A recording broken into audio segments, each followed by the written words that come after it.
2024년 연말 최고의 흥행작이 될 수밖에 없는 JTBC 토요일 드라마 옥시 부인전. 과연 옥시 부인전의 매력은 무엇이며 앞으로 얼마나 흥미진진하게 전개될지 함께 파고 들어볼까요? 드라마 수다엔 끝이 없으니까. 요!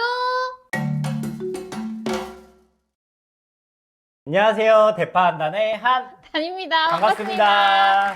네, 오늘은 말씀드렸다시피 옥시 부인전에 대해서 얘기를 해볼 텐데요. 와, 진짜 난리 났죠. 정말 난리 났습니다. 진짜 솔직히 기대했어요, 안 했어요? 아니 이게 이 드라마의 가장 큰 문제점은 전 제목이라고 생각해요. 옥시 부인전. 옥시 부인전 제목이 너무 음. 재미없게 생겼어. 그래가지고 진짜 기대를 안 했거든요. 그리고 또 사실 출연 배우도 임지연 배우를 제외하고는 저희가 좀 잘 알지 못하는 배우들이다 보니까 맞아요. 약간 재밌을까? 이런 생각을 했는데 음. 와, 전 진짜 재밌어요. 아, 정말 빠져들어서 보고 있고 지금 3화까지 저희가 보고 녹화를 진행하고 있는데 그 전에 뭐 이렇게 저희는 PD나 작가분이 누구인지도 조금 살펴보잖아요. 그런데 엄청 그 화제작을 막 하신 분들이 또 아니었어요. 아, 그러니까 약간 최근 작품들이 뭐 그렇게 우리가 좀 기대할 만한 작품들을 만들 것 같지 않다는 느낌도 들었고, 박재숙 작가 같은 경우도 내 생의 봄날 엉클을 했는데 저는 이 두 드라마 다 보질 않아가지고. 맞아요. 근데 뭐 처음에 기대치가 조금 낮았다 보니까 첫 화 시청률 4.2%로 그냥 뭐 괜찮다 싶게 시작을 했는데 사실 첫 화 끝나자마자 네네네. 반응이 터졌어요. 와글와글 다. 옥시 부인전 봤냐고 너무 재밌다고. 그래서 뭐 시청률도 쭉 상승해가지고 최근 시청률이 7.8%. 이렇게 우상향하고 있고 저는 10%는 당연히 넘을 것 같아서 무조건 넘을 것 네. 같고 나는 사실 20%도 봐. 20%? 어. 근데 뭔가 지금 시기적으로 조금 안 좋아가지고 드라마에 집중할 수 있는 시기가 아니어서 그게 그쵸. 조금 아쉬운데 결방도 또 하게 됐고. 네네네. 그치만 뭐 일단은 너무나 좋은 성적으로 또 너무나 큰 재미를 주고 있기 때문에 저희는 기대하면서 계속 기다릴 것 같습니다. 맞습니다. 일단 로그라인을 한번 살펴볼게요. 이름도 신분도 남편도 모든 것이 가짜였던 외지부 옥태영과 그녀를 지키기 위해 목숨까지 걸었던 예인 천승희의 치열한 생존 사기극입니다. 사실 이 로그라인도 저는 제일 처음에 봤을 때, 드라마를 보기 전에 봤을 때는 좀 뻔한 별로 그렇게 기대감이 없어. 퓨전 사극? 네네네. 약간 이런 느낌이었는데 네. 드라마를 보고 난 다음에 지금 다시 보니까 좀 달리 보이는 게 뭐냐면 옥태영은 외지부의 삶을 산다고 하잖아요. 외지부가 변호사거든요. 조선시대에 여자가 이런 직업을 가질 수 있나? 또 생소한데 또 남자 주인공은 예인이라는 단어를 쓴단 말이죠. 네네. 춤추고 노래를 해요. 전기수. 조선시대에는 여자들이 주로 했던 일이었던 것 같은데 그 직업적인 서로 뒤바뀐 뭔가 이런 표현도 지금 생각해보니까 기가 막히다. 파격적이다. 그리고 1화가 정말 매료됐던 게 전개가 어마무시하게 빨라요. 그쵸. 와, 그 속도를 진짜 막 하면서 따라가다 보니까 그냥 드라마가 끝났거든요. 어떤 사건에 의해서 죽을 위기에 처한 그 노비 부녀가 도망을 치고 또 그 도망을 치면서 안타까운 일들이 이렇게 생기면서 부녀가 헤어지게 되고 맞아. 그리고 어느 주막에서 또 몇 년 살게 되면서 어떤 아씨를 만나고 내가 경험해보지 못한 너무나 젠틀하다고 말하기에는 좀 조선시대인데 너무나 너무 올바른 모습의 양반 노블리스 오블리주가 네, 확실한 네. 양반을 만나서 이런 양반도 있구나. 이 구더기를 양녀로 걷어주겠다라고 했는데 거기서 또 뭐 사건이 생겨가지고 1화 안에서만 사건이 도대체 몇 개가 생기는 건지 그 구더기의 삶을 이렇게 따라가다가 끝났어. 그리고 또 일화는 톤 자체도 전통사극 같았어. 완전. 그래서 나는 이게 조금 가볍지만 않은 되게 무게감 있는 사극이구나 생각했는데 근데 2화에서는 정말 가벼움을 많이 보이잖아요. 특히 로맨스 맞아요. 라인이 나왔을 때 구덕이랑 송서인이 태영이랑 천승희가 돼서 만났을 때 네. 둘이서 주고받는 그 대화의 티키타카가 아니 예상을 다 깨. 와, 너무 재밌더라고. 남주가 사랑을 하는 방식도 너무 귀여워요. 귀엽더라. 그 극을 보고도 그런 말을 한단 말이냐 뭐 이러면서 내심 삐지는 그런 모습이 너무 무겁게 멜로로 가지 않으면서도 고난이 많은 구더기의 삶에 한 줄기 빛 같은 이렇게 가벼운 편안한 모습을 볼 수 있는 그런 장면을 만들어주는 것 같아서 그런 조화도 너무 좋더라고요. 아까 우리가 뭐 연출 작가, 뭐 배우 기대 안 된다고 음. 했지만 연출 작가가 진짜 잘한 거다. 기대 안 된다고까지는 안 했어요. 기대치가 높지 않았지만 그렇지만 어. 경솔했다 우리가. 어. 상당히 경솔했고 이게 굉장히 오랫동안 준비한 탄탄한 스토리인 것이 너무 잘 보여졌다. 저희가 이제 인물 소개를 보니까 전부 다 비밀을 가지고 있더라고요. 맞아요. 근데 이 인물들이 도대체 어떤 비밀을 가지고 있을지 저희가 살짝 좀 사막까지 보고 예측을 해보긴 할 건데 물론 틀리겠죠? 하지만 이렇게 되지 않을까? 그러니까 우리는 뻔한 전개를 좀 예측할 수 있겠지? 그렇죠. 그런데 이 드라마 자체가 완전 우리의 예상을 다 박살내면서 16화까지 갈 것 같아서 그 16화까지 할 얘기가 있을까? 너무 전개가 빠르니까. 맞아. 구덕이도 이미 옥태영이 됐고 막 그랬는데 기획의도랑 응. 등장인물 소개를 보니까 할 얘기가 엄청 많구나라는 걸 그러니까. 느꼈거든요. 그리고 1화 맨 첫 장면이 현재 옥태영이 된 구덕이가 뭔가 돌을 맞고 막 너는 뭐냐, 너는 옥태영이냐, 구덕이냐 막 이러면서 막 사람들이 막 비난하고 막 이러는 장면에서 과거로 다시 돌아가서 그쵸. 처음부터 다시 이제 보여주는 내용인데 그래서 왜 이렇게 될까라는 궁금증도 너무 크고요. 그때 또 했던 말 중에 제가 남편을 2명 끼고 산다고 하나? 뭐 이런 대사까지 맞아. 나오거든. 아니 구덕에서 옥태영이 된 것까지는 알겠는데 제가 남자를 2명 끼고 살고 도대체 이게 뭐지? 맞아. 굳이 남편을 둘을 두고 살면서 사람들한테 돌팔매를 맞는다고? 이게 예측할 수가 없어요. 맞아요. 그래서 사실 저희가 홈페이지를 보면서 어떤 내용이 있지? 그리고 앞으로 어떤 내용이 전개될 거지? 하면서 가장 먼저 본 게 이제 기획의도였거든요. 네. 근데 기획의도 보면 여러 가지 이야기를 하겠다라고 하는데 첫 번째가 이름도 신분도 남편도 모든 게 가짜였던 여자의 진짜 이야기. 그러니까 이게 옥태영의 이야기를 하겠다 이거잖아요. 초반의 이야기가 이렇게 흘러가는구나. 그러니까 이름, 신분이 가짜인 건 알겠어. 근데 남편이 가짜다? 아 그러네. 그게 조금 궁금하죠? 근데 여기서 천승이가 된 총서인의 역할이 또 성윤겸이라는 독불갱어인가요? 뭐였죠? 거기 표현으로. 네네. 도플갱어인 두 남자를 낳았다는 게 또 뭔가 의미심장합니다. 맞아요. 도대체 남편은 왜 가짜인가? 지금 3화까지 보면 옥태영이 성윤겸? 윤겸이랑 결혼을 앞두고 있잖아요. 맞아요. 그런데 남편이 가짜가 된다. 이야, 궁금합니다. 근데 어쨌든 또 윤겸이가 천승이랑 얼굴이 똑같이 생겼으니까 그 둘이 뭔가 이렇게 바뀔 것 같은. 그래서 그거를 이제 태영이가 몰랐다가 알 수도 있는 거고. 모를 수도 있겠구나. 네, 그쵸. 왜냐면은 태영이도 태영 아씨가 되기 위해서 구덕이도 태영 아씨가 되기 위해서 연습했잖아. 그치. 사실은 성윤겸과 결혼했는데 자고 일어나니 천승이가 내 남편이 되어 있고 모르고 지내다가 뭐 또 알게 되고 그걸 이제 사람들이 알게 되면 네 남편은 누구냐. 뭐 약간 이렇게 되지 않을까. 그리고 또 천승이가 연기를 한다라는 게 너무 확실한 게 천승이의 직업이 맞아요. 지금으로 치면 엔터테이너야. 배우이자 가수거든. 배우이자 글도 쓰고. 그러니까 그런 친구이기 때문에 충분히 가짜 남편 행세를 할 수 있다. 그러니까 사실 이게 옥태영이 가짜 이게 중요하지 않다. 맞아요. 청혼할 때도 윤겸이가 그러잖아요. 태영이가 엄청난 비밀을 갖고 있으면 어쩌시려고 그러십니까? 그랬더니 되게 담담하게 비밀 없는 사람이 어디 있겠소 이러거든요.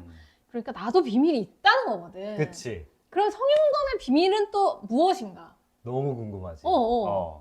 윤겸이의 비밀이 궁금해서 저희가 또 기획 의도를 좀 살펴봤는데 기획 의도 맨 마지막에 실제 이야기를 모티브로 했다라는 느낌의 내용이 있습니다. 맞아요. 두 가지의 실제 이야기인데 내용을 살펴보면 마르탱게르의 귀향 같은 경우는 마르탱이라는 사람이 아버지와 갈등으로 아내를 버리고 집을 나가서 군대에 입대했는데 그때 마르탱이랑 닮은 남자가 그 군대 동기 중에 한 명 있었나 봐요. 근데 이 남자가 내가 마르탱이랑 닮았다고?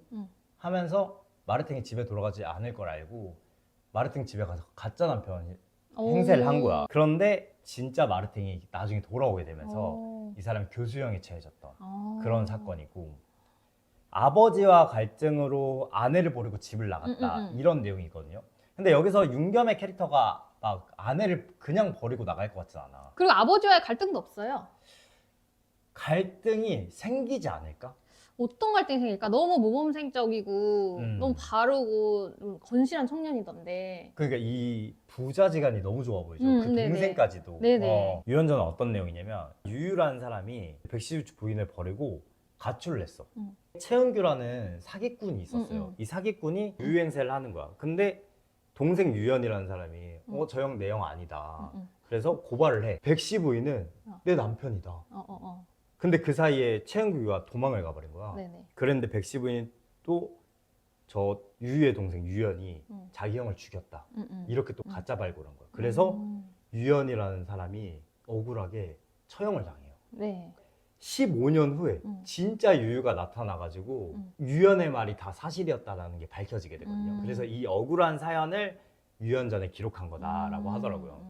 형이 가출을 했다가 가짜 형이 돌아왔는데 부인은 알아보지 못했다. 부인은 알고도 아, 모른 진짜? 척했다. 그 사기꾼 최용규가 너무 좋았나 봐요. 그런 것 같아요. 아니면 최은규를 고용한 사람이 백시 부인일 수도 있고. 그리고 이제 사실 그 조선시대에서 남편이 없이 과부로 산다는 것은 쉽지 않으니까 그렇죠. 가짜라도 남편이었으면 좋겠다라는 마음에 그냥 받아들인 걸 수도 있겠고. 그리고 또 내용에 따르면 유유가 가출한, 진짜 남편이 가출한 이유가 제3의 성을 가졌기 때문이라는 말이 있대요. 제3의 성이 뭐죠? 그러니까 예를 들면 양성을 가지고 있는, 그러니까 오. 조선시대에는 있으면 안 되는 양성애자이거나 아니, 뭐 그런 뭐 그럴 수도 있고 양성애자이거나 아니면 그 뭐 동성애자이거나 동성 뭐 그런 걸 수도 있고 아니면 그냥 신체적으로 여성의 생식기와 남성의 생식기를 둘 다 가졌을 수도 있고. 그러면은 알지 않았을까 부모님이? 아 그런가? 태어났을 때? 근데 어찌됐건 네네. 이때 당시에 이 사건이 이렇게 무마되고 묻혔던 이유는 유일한 사람이 가지고 있는 정체성이 조선시대에 이슈가 되면 안 됐기 때문에 그랬기 때문에 묻혔다라는 얘기가 있더라고요. 그렇다면 이거를 또 모티브로 했다면 윤겸이가 어떤 상태일지 제3의 성을 가진 것인가.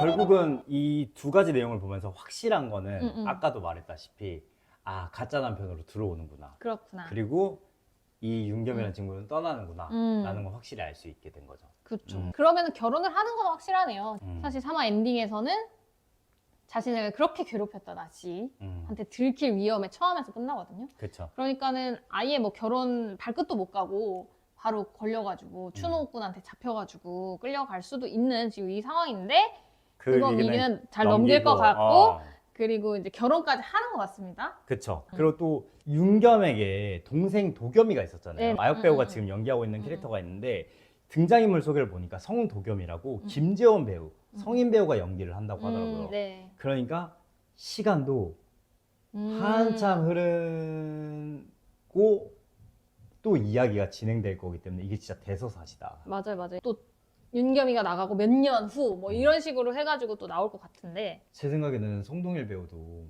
아버지도 뭐 어떤 큰 일을 치르지 않을까. 이게 조선시대를 배경이라서 그런지 목숨을 가지고 갈등을 만들기가 쉽거든요. 아, 그치. 그래서 저희도 지금 놀랬던 게 사실 1화에서 너무 많은 사람이 죽었고 2화에서는 또 백이가 죽잖아. 백이가 죽어버리고 그렇다 보니까는 이들도 목숨이 위태롭다 다들 이런 생각이 드네요.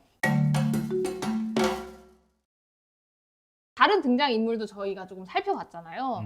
여기에 이제 사극에 정말 중요한 게 이제 주변 인물들이랑 어떻게 융화되고 그 인물들이 어떻게 표현되느냐인데, 그렇죠.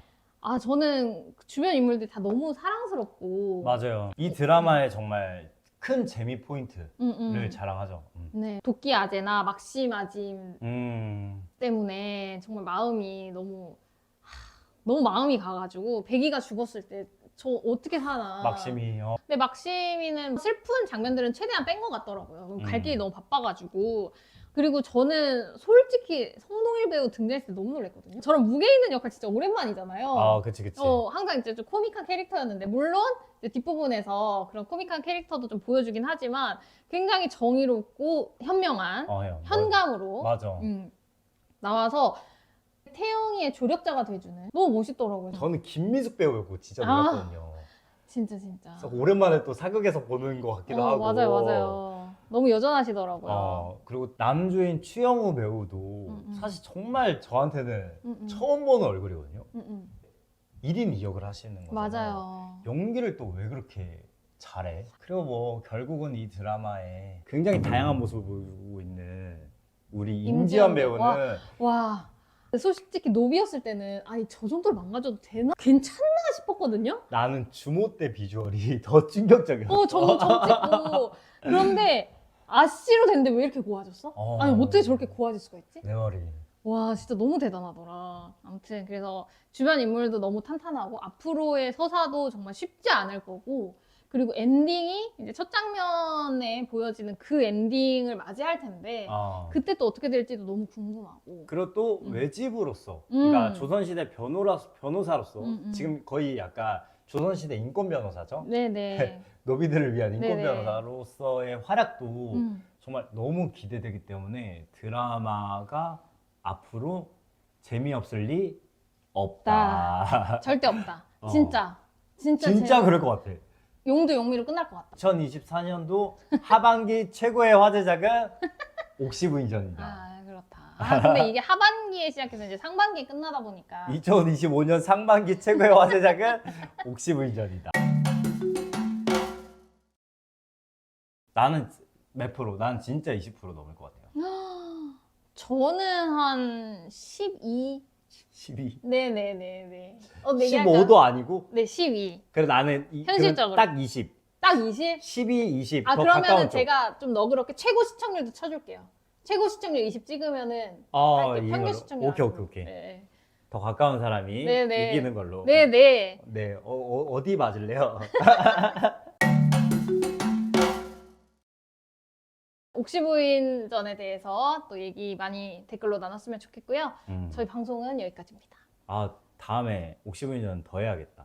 더 하고 싶어요. 얘기를 다 또 못한 새로운 것 이야기가 펼쳐지면, 비밀이 파헤쳐지면 저희가 흥분해서 다시 방송을 편성할 수 있을 것 같습니다. 좋습니다. 네, 그러면 저희 지금까지 감사하고요. 구독, 좋아요, 댓글, 알림 설정 부탁드립니다. 다음에 또 뵐게요. 안녕, 고맙습니다.